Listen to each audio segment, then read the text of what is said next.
Story by Ramya. పిల్లల కోసం cake ని కానీ బ్రెడ్ ని కానీ బయట కొంటూ ఉంటాం కదా, అలా కొనాల్సిన అవసరం లేకుండా ఈజీ ప్రాసెస్ లో ఇంట్లో చేసుకునే చాలా కేక్స్ వరకు నా వీడియోస్ లో షేర్ చేశాను కదా. అలాగే బాగా పండిన అరటిపళ్ళను పిల్లలు కానీ పెద్దలు కానీ తినడానికి ఇష్టపడరు. ఆల్రెడీ నేను షార్ట్ వీడియోలో షేర్ చేశాను కదా, బాగా మగ్గిన అరటిపళ్ళతోటి ప్యాన్ కేక్ ని. అలాగే మనము బ్రెడ్ ని కూడా కానీ కేక్ ని కానీ చేసుకోవచ్చు. అది ఎలా చేసుకోవచ్చు అనేది ఈ రోజు వీడియోలో మీతో షేర్ చేసుకుంటున్నాను. ఈ హాలిడేస్ లో పిల్లల కోసం నేను ఇంట్లోనే చేశాను. అందులో ఎటువంటి మైదా కానీ షుగర్ కానీ యూజ్ చేయలేదు. ఒకవేళ మన దగ్గర బ్రెడ్ మౌల్డ్ లేకపోతే మనకి ఇంట్లో నార్మల్ గా కేక్ మౌల్డ్స్ ఉంటాయి కదా, ఇందులో కూడా చేసుకోవచ్చు. ఈ రెండు మౌల్డ్స్ లో ఏది ఉన్నా పర్లేదు, మనం రెడీ చేసుకున్న బ్యాటర్ వేసుకొని మనం బేక్ చేసుకోవచ్చు.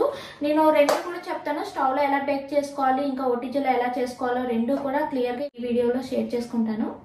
ఈ బనానా బ్రెడ్ ఎప్పుడు చేసినా సరే బాగా మగ్గిన అరటిపళ్ళను మాత్రమే తీసుకోవాలి. బనానా మీద మొత్తం కూడా ఇలా డాట్స్ వచ్చేసి ఉండాలి. వీటితో బనానా బ్రెడ్ కానీ కేక్ కానీ చాలా టేస్ట్ గా ఉంటాయి. ఇలా మగ్గిన అరటిపళ్ళని ఇంట్లో ఎవరు తినడానికి ఇష్టపడరు కాబట్టి వాటితో ప్యాన్ కేక్ కానీ లేదంటే ఇలా బనానా బ్రెడ్ కానీ చేసేస్తూ ఉంటాను. మరి ఎక్కువగా మగ్గిన అరటిపళ్ళను మాత్రం తీసుకోవద్దు. బౌల్లోని రెండు అరటిపళ్ళని వేసుకొని బనానాస్ ని ఫోర్క్ తో మెత్తగా మ్యాష్ చేసేసుకోవాలి. ఎక్కడ కూడా మనకి పీసెస్ లాగా తగలకూడదు. పిల్లల కోసం కేక్ రెసిపీస్ ని ఇంట్లో చేసుకుంటేనే బాగుంటుంది బయట కొనే వాటికన్నా. చూస్తే ఎంతో కష్టంగా అనిపిస్తుంది, కానీ ఒకసారి చేయడం స్టార్ట్ చేస్తే ఒక 10 minutes అలా మొత్తం రెడీ చేసేసుకుంటే ఓటీజీలో కానీ స్టవ్ లో కానీ పెట్టేస్తే అదే బేక్ అయిపోతుంది. మెజర్మెంట్ ఒకటి కరెక్ట్ గా ఫాలో అయితే సరిపోతుంది. పప్పు చేసినంత ఈజీగా చేసేయచ్చు. బనానాస్ ని ఈ విధంగా మ్యాష్ చేసుకున్న తర్వాత ఇందులో షుగర్ కానీ లేదంటే బ్రౌన్ షుగర్, బెల్లం కూడా యూస్ చేసుకోవచ్చు. నేను 1/2 cup బ్రౌన్ షుగర్ యూస్ చేస్తున్నాను. స్వీట్నెస్ ని ఎక్కువ ఇష్టపడే వాళ్ళు 3/4 cup వేసుకోవచ్చు. బెల్లం వాడుతున్నట్టయితే కొంచెం వైట్ కలర్ లో బెల్లం ఉంటుంది కదా, అది వాడితే కలర్ లో ఏమి డిఫరెన్స్ ఉండదు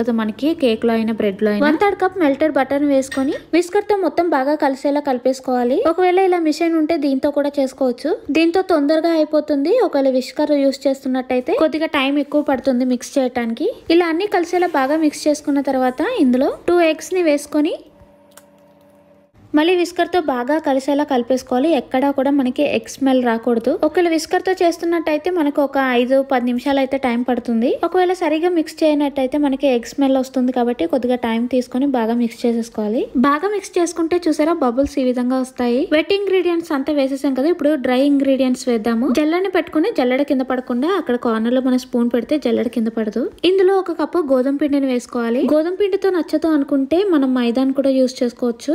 ఇందులో 1 teaspoon baking powder, 1/2 teaspoon baking soda, 1/2 teaspoon దాల్చిన చెక్కని పొడి చేసుకుని వేసుకోవాలి. ఇది కూడా కేక్ కి మంచి ఫ్లేవర్ ఇస్తుంది. 1/4 teaspoon సాల్ట్ ని వేసుకోవాలి. డ్రై ఇంగ్రీడియంట్స్ అంతా కూడా ఇలా మనం జల్లెడలో వేసుకొని జల్లించుకోవడం వలన అన్ని కూడా ఈవెన్ గా బౌల్ లో పడతాయి. లేదంటే అవి ఉండలుగా ఒకేసారి వేసేసి మిక్స్ చేయడం వల్ల ఉండల్లాగా మొత్తం మిక్స్ చేయడానికి కొద్దిగా టైం పడుతుంది. ఇలా అయితే ఇంకా ఈజీ ప్రాసెస్. ఇందులోనే 1 teaspoon వెనిలా ఎసెన్స్ వేసుకొని విస్కర్ తోటి ఒకే డైరెక్షన్ లో అన్ని కలిసేలా మొత్తం మిక్స్ చేసేసుకోవాలి.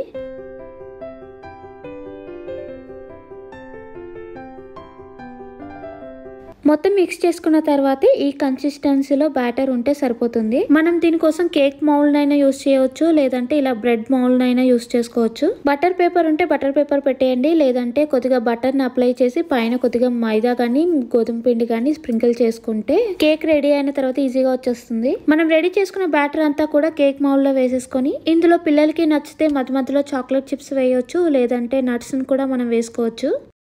లేదు ఇంట్లో టూటీ ఫ్రూటీ ఉన్నాయంటే అవి కూడా వేసుకోవచ్చు, కానీ ఎక్కువ వరకు చాక్లెట్ చిప్స్ యూస్ చేస్తుంటారు. బ్యాటర్ ని ఈవెన్ గా స్ప్రెడ్ చేసుకొని దీని మీద కావాలంటే ఓట్స్ కానీ లేదంటే చిన్నగా చాప్ చేసుకున్న నట్స్ కానీ స్ప్రెడ్ చేసుకోవచ్చు పైన అంతా కూడా. ఒకసారి ట్యాప్ చేసి ఓవెన్ లో అయితే 180 degrees దగ్గర 20 to 25 minutes బేక్ చేసుకోవాలి. దీన్ని మనం స్టవ్ మీద కూడా కుక్ చేసుకోవచ్చు. మీడియం ఫ్లేమ్ లో 20 to 25 minutes అలా కుక్ చేసుకోవాలి. ఓటీజీలో అయినా ఓవెన్ లో అయినా సరే 20 minutes తర్వాత టూత్ పిన్ కి అంటుకోకుండా వచ్చేంత వరకు బేక్ చేసుకోవాలి. ఒకసారి బేక్ అయిపోయిన తర్వాత మొత్తం చల్లారిన తర్వాత మాత్రమే కట్ చేసుకోవాలి. అప్పుడు అది సరిగ్గా కట్ అవడమే కాకుండా మనకి టెక్స్చర్ అనేది కరెక్ట్ గా తెలుస్తుంది. ఫస్ట్ అయితే తిని చూద్దామని చెక్ చేస్తున్నాను. ఫ్లేవర్ మాత్రం పర్ఫెక్ట్ గా వచ్చింది. దీన్ని కేక్ మౌల్డ్స్ లో కూడా చేసుకోవచ్చు. అప్పుడు మనకి క్యూబ్స్ లాగా కట్ చేసుకోవచ్చు, కేక్ పీసెస్ లాగా. వీక్లీ వన్స్ ఇంట్లోనే చేయటం వల్ల పిల్లలకి స్నాక్స్ గా ఇవ్వచ్చు, లేదంటే స్నాక్ బాక్స్ లో లంచ్ బాక్స్ లో పెట్టి పంపించచ్చు. ఇలా కట్ చేసానో లేదో ఒక్కొక్క పీస్ తినేస్తున్నారు ఇంట్లో. ఇది చూసారా బనానా బ్రెడ్ పర్ఫెక్ట్ గా బేక్ అయింది. ఈ వీడియోని ఇక్కడతోనే ఎండ్ చేస్తున్నాను. మీకు ఈ వీడియో నచ్చినట్టయితే like, share and subscribe to my channel. Thank you for watching. Bye bye.